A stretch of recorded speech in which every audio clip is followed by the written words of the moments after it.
Hughes is on the long walk back to a baggy green. In South Africa in March, he was being compared to Bradman. It's in the air and it's gone through the gap. A marvellous achievement by Phillip Hughes. By July in England, he'd been dumped. Edged and gone, yes, Flintoff's got him, who else? But how did you feel personally at that time when you found out? Was it a lonely place to be? Yeah, look, it was disappointing at the time. I'd be lying if I said I wasn't disappointed to get dropped, and it was probably a week or two after that, the disappointment. But after that period, it was about moving on and really putting it behind him, because there was still 3 tests to go in the Ashes, and it was just about preparing, and another chance could come up, and that's what I was thinking. I was thinking on the positive side, and really speaking to my close mates, my family back home, and they were very supportive of the whole matter. At the time, I said it was brutal, and I still believe to this day it was a brutal decision, especially someone who'd done so well in South Africa, someone who'd scored 2 centuries in only his second test, the youngest player in test history to do so, and yet a couple of innings later he was ousted. There's no doubt Flintoff roughed him up, but that's all part of the education, and knowing Phillip as I do, he would have enjoyed every moment of it. So I feel the decision was extremely, as I say, premature and brutal. But look, he'll be back, and that's the best part about it. Simon Kadich is well qualified to give advice in this area. He was one of the victims of the 2005 Ashes loss. Shortly after the series, he spent 2.5 years out in the cold. It's about letting it go and then just moving on with your career and using it positively, because those things can really fester and become negative if you allow them to, and I think he's certainly dealt with it really well, and his attitude around the guys here at the Blues has been first class. I mean, he just goes back business as usual, gets plenty of runs for us, and that's all he can do. You have no question he'll be back? No question at all. I'll be very surprised if he's not back in the team. It's happened to him, and look, I suppose all he did was just got out there for New South Wales. It took him a few more years to get back in, but he just got out there, enjoyed his cricket, and just got runs on top of runs. I actually remember when I first started for New South Wales, and Simon was captain, and he actually broke records that year.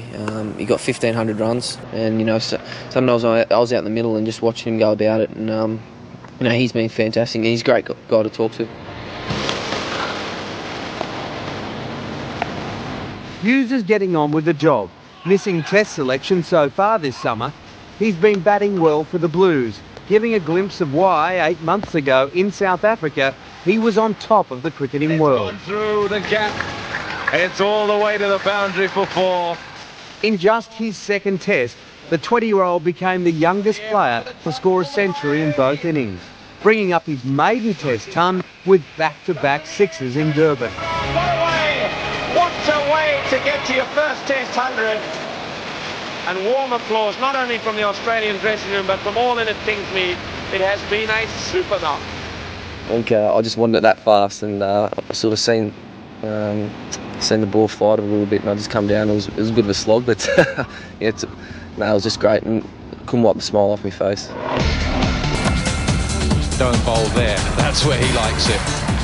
Even when cricket's Grim Reaper was descending in the UK, there were obvious signs of the Hughes brilliance during his 36 in the first test. I remember in Cardiff, I got 30 or 40 in that first test, and that spell of bowling that he bowled with the control he bowled was probably one of the best spell of bowlings I've ever faced, and it could be the best spell I ever faced ever in my career. If I got through that 1 or 2 overs, anything could have happened. That's the difference from Flintoff. That's no loose nut. There's a few words. Flintoff's spell was good. He also had his bullying tactics down pat. We can only see the pictures, and the stump mic didn't pick it all up. What was he going on with? No, he's just... I'd love to say a few of the words that he said. But, you can't hear. No, you can't say it. Look, as I said, what happens on the field stays on the field. But a bit of banter, and that's how I like to play the game, is hard and fair. But after the last test, I remember we caught up and we had a beer, and he's a great guy and a great character. It's been a tumultuous start to the career of the pint-sized left-hander, who only turned 21 last Monday.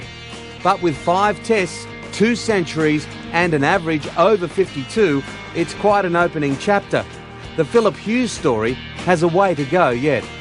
What's your message to those that are thinking, oh, Phil Hughes, well, they found him out over there in England and he's probably not going to come back?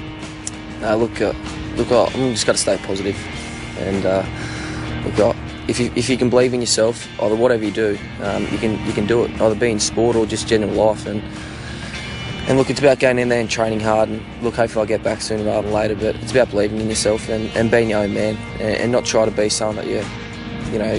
There could be another player, a good player to your left here, but it's about being yourself.